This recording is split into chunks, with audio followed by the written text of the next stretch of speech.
कृषि सुधार कानूनों को रद्द करने की मांग को लेकर चल रहे किसान आंदोलन के बीच उत्तर प्रदेश के सीएम योगी आदित्यनाथ ने मेरठ में विपक्ष पर बड़ा हमला बोला।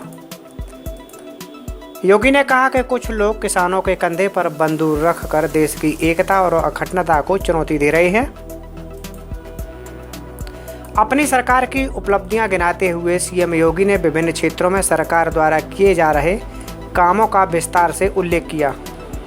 उन्होंने कहा कि पश्चिमी उत्तर प्रदेश के विकास में किसी तरह की कमी नहीं आने दी जाएगी। कानून व्यवस्था को सरकार की सर्वोच्च प्राथमिकता बताते हुए कहा कि उत्तर प्रदेश में हर हाल में बहन बेटियों की सुरक्षा की जाएगी। फरवरी 19 में प्रधानमंत्री किसान सम्मान निधि मोदी जी ने लागू की और उत्तर प्रदेश से ही लागू किया। और उस समय जब इसे लागू किया गया तब भी कांग्रेस के लोग कहते थे कि चुनावी सगुफा है, लेकिन ये पैसा पिछले 1.25 वर्षों से लगातार किसान के खाते में जा रहा है।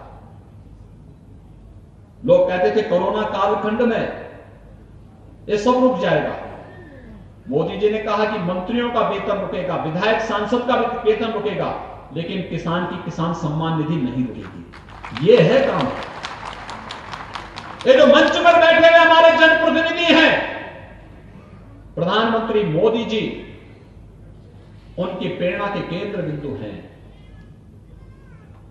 उनके लिए भारत की 135 करोड़ की आबादी ही अपना परिवार है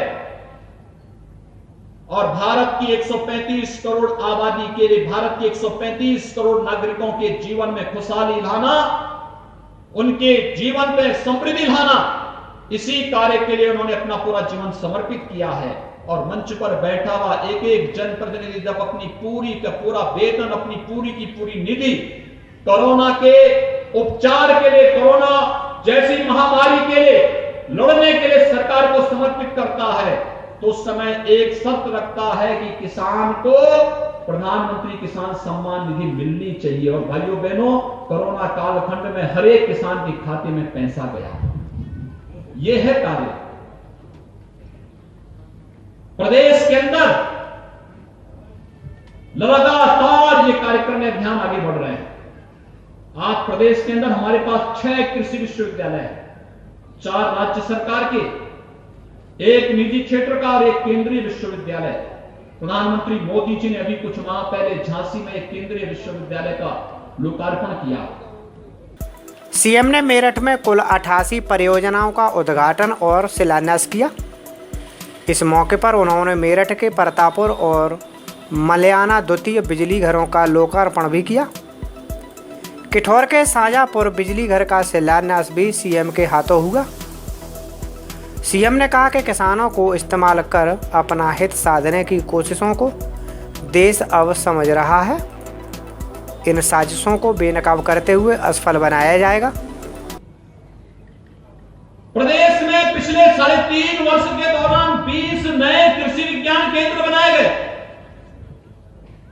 एक कृषि विज्ञान केंद्र किसान की आत्मनिर्भरता के आधार। अभी जब मैं आ रहा था, किसान भाइयों को ट्रैक्टर दिए जा रहे थे, कृषि संबंधी उपकरण वितरण किए जा रहे थे।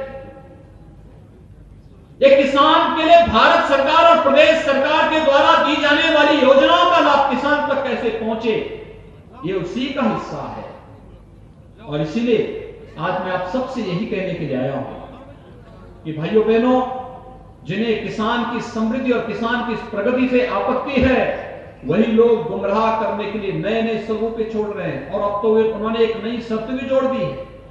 नई शर्त क्या जोड़ दी है? जो भारत के टुकड़े टुकड़े करने के लिए नारेबाजी करते थे, आज उनके द्वारा कहा जा रहा है कि उनको जब पुलिस ने एफआईआर दर्ज करके जेल के अंदर बंद किया तो कहा जा रहा है कि उनको पहले छोड़ो। यानी जो भारत विरोधी गतिविधियों में लिप्त हैं, भारत की एकता और अखंडता को नुकसान पहुंचाने के आदी हैं, जगह जगह दंगा भड़काने में जिन लोगों के षड्यंत्र सामने आए हैं, आज उनकी पैरवी हो रही है।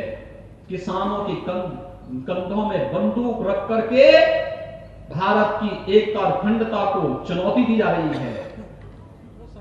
किसानों के कंधों पर, किसान भाइयों के कंधे पर बंदूक रख करके देश की सुरक्षा में सेंध लगाने का कार्य किया जा रहा है। ये स्वीकार्य नहीं हो सकता है। और इसीलिए भाइयों बहनों, भारत का अन्नदाता किसान सम और विषम दोनों परिस्थितियों में सदैव भारत की एकता और अखंडता के साथ खड़ा रहा है।